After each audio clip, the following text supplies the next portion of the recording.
Have you ever had one of those days where you're doing something painfully basic, like replying to a text, opening an email, choosing what to eat, and your brain suddenly flips into "this is a critical mission" mode? Your hand hovers over send, and something inside clicks.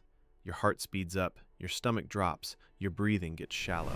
And the weird part is, objectively, everything is fine. You're safe. You're sitting down. Nothing is collapsing around you, but your nervous system reacts like you're about to be attacked. When people talk about Gen Z, you hear the same recycled lines. They're too soft. They're addicted to their phones. Back in my day, nobody had anxiety. Usually said by someone who absolutely had anxiety. They just called it pressure, drowned it in work, coffee, and the habit of never stopping. But Gen Z anxiety isn't a mystery.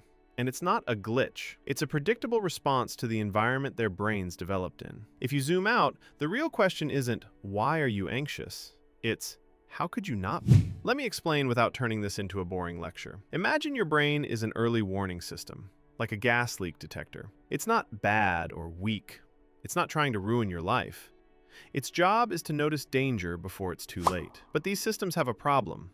They often can't tell the difference between a real threat and everyday noise. If your detector goes off constantly, you don't yell at it for being dramatic. You ask, why is it so sensitive? And then you notice the setup. Old wiring, poor ventilation, and the detector placed right next to something that triggers false alarms. Gen Z grew up in a world where the alarm system sits right beside the constant triggers of modern life. One of the biggest fuel sources for anxiety is uncertainty. Your brain hates the unknown the way a GPS hates driving without a map. It starts recalculating non-stop. When you don't know what's coming, your nervous system doesn't rest. It watches, checks, updates, tries to predict. Anxiety is what happens when your brain launches a forecasting program and can't shut it off. And Gen Z grew up in a reality where stable got replaced by "this could change at any moment." And not in a cute new trend way, but in a new crisis in the feed way. And honestly, it makes a difference how you grow up. It's one thing to be raised around adults who project confidence. It's another to be raised around adults who are tense too. They just express it through deadlines, plans, and spreadsheets. When the future feels solid, your brain can save energy. When the future feels shaky, your brain spends energy staying ready, like it's holding a suitcase by the door at all times. Now add a second layer. Your threat system is ancient. It's wired for a world where danger was concrete. An animal, hunger, getting kicked out, a fight. It's brilliant at handling things you can see and respond to. Run, hide, defend. But modern threats are different. They're slow, abstract, invisible. You can't negotiate with inflation. You can't hide from future anxiety. You can't fully turn off comparison when it surrounds you. So the threat system does what it knows.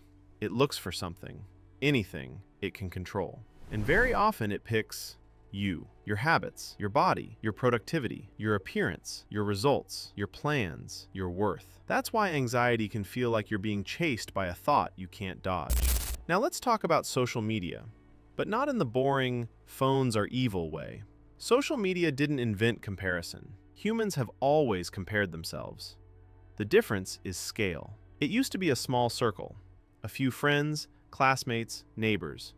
You looked around and thought, am I doing okay compared to the people around me? Now your brain is staring at a highlight reel storefront of thousands of people. Not just moments, but carefully selected frames that look like an entire perfect season of life. And here's the trap. Your brain doesn't treat those frames as entertainment. It reads them as status and belonging signals.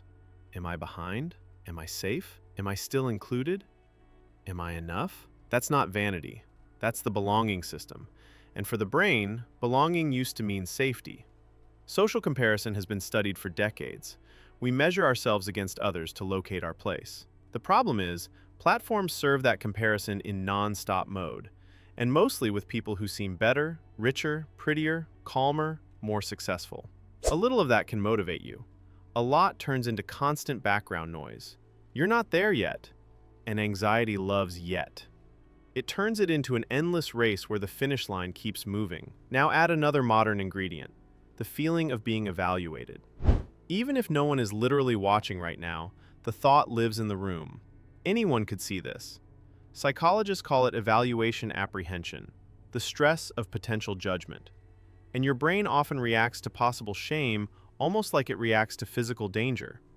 That's why you can feel a tight chest over a post or a message, even when your rational mind knows the stakes are tiny. Your body doesn't run on stakes. Your body runs on safe or unsafe. Gen Z lives in a world where anything can be saved, screenshotted, taken out of context, forwarded, and follow you longer than you ever wanted. So the brain becomes hyper-cautious. You edit yourself in real time. You rehearse replies before you send them. You reread messages like there's a hidden mistake that could ruin everything. That's anxiety, yes, but it's also adaptation. Your brain is trying to protect you in a social environment that feels harsh and unforgiving. And since we're talking unforgiving, let's talk perfectionism. Gen Z didn't invent it, but they landed in an era where perfectionism looks like the default. You start learning something, and the internet immediately shows you someone younger doing it better. You launch a project, and you see overnight success stories. You start working out, and the algorithm serves people who seem to have everything at once: the body, the discipline, the calm, the perfect habits. Your brain quietly concludes, if I'm not like that, I'm behind. There's also choice overload, the paradox of choice. When there are too many options, your brain doesn't feel free, it feels responsible in the heaviest way. Every decision starts to feel like a life-defining one. If there are 1,000 paths, choosing one feels like shutting the door on the other 999. And then your brain spirals. What if I choose wrong and break my future? That's not drama. That's what too much choice does. It turns normal decisions into existential ones. Older generations often had fewer forks in the road. That sounds limiting, but it also created a strange relief. The path was clearer, so the nervous system could settle. When the path is endless, the nervous system keeps scanning, and scanning is exhausting. Here's another deep factor. Gen Z is psychologically literate. They have words for emotions. They recognize patterns. They've heard about trauma, attachment, boundaries, red flags. That's a strength because it creates awareness. But there's a side effect. You can start watching yourself too closely. It's like having a live diagnostic dashboard running all day. Useful until you start checking it constantly. If you're always asking, am I okay? Is this normal? Is this a sign? Your brain can learn to treat normal discomfort as danger, and discomfort is part of life. It's supposed to happen. Growth requires it. But when the world already feels overloaded, discomfort starts to feel like proof that you're failing. Then you get anxious about anxiety. You stress about stress. You try to optimize your emotions the way you optimize your phone. And here's the paradox. If you try to eliminate every uncomfortable feeling, your life shrinks. Because the price of never feeling anxiety is never doing anything that could trigger it. Another piece that doesn't get talked about enough. Gen Z grew up in constant global connectedness. Not just to information, but to the world's emotions, tragedies, conflicts, suffering, tears. This can hit your screen before breakfast. Empathy is beautiful, but it costs energy. And if your brain constantly sees that there's danger and pain everywhere, it doesn't file that under interesting.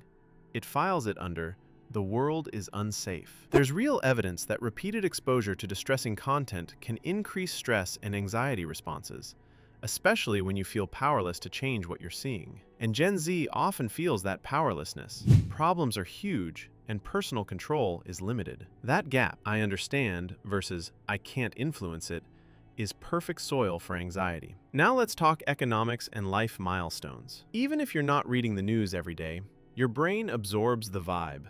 Stability is harder to build. Housing, debt, work, healthcare, the future.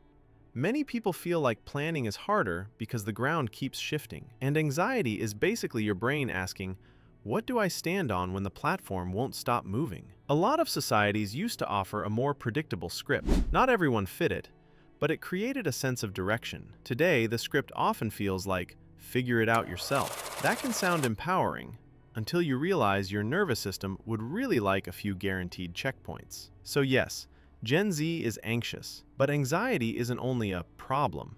It's also a signal. It tells you what matters to you. Safety, meaning, belonging, a future you can trust. In a way, anxiety is a sign of responsiveness to reality, not a sign of defect. Here's the shift that changes everything. Anxiety isn't always proof that something is wrong with you. Sometimes it's proof that something is happening around you, and your brain is trying to adapt. The goal isn't to become a person who feels nothing. The goal is to be someone who can feel anxiety and still choose their life. Because the real flex isn't, I never get anxious. The real flex is, I get anxious and I don't hand anxiety the steering wheel. So if you're Gen Z and you're tired of spiraling thoughts, tired of noise, tired of feeling like you're running a race you never agreed to, let me say this without the motivational poster energy. You're not weak. You're not broken. You're living in an environment that constantly stress tests your nervous system. Evaluation, choice, comparison, crisis, uncertainty. And yet, you're still here. You still care. You still want to understand yourself. That matters. Maybe next time you get hit by anxiety over something small, you can pause and think, oh, my internal detector is set too sensitive. Not, I failed. Not, I'm weird. Just, my system is on high alert. And instead of shaming yourself, you start changing the conditions. Be more intentional about what you consume. Build small zones of control. Return to simple human things. Quiet, movement, offline connection, a life that isn't a performance. If any of this hit home, tell me in the comments. What's the most random thing your anxiety latches onto? That why am I like this moment that's almost funny. And if you want more videos that explain your brain like it's a weird roommate you're learning to live with, you know what to do. Subscribe, stick around, and let's keep figuring this out together.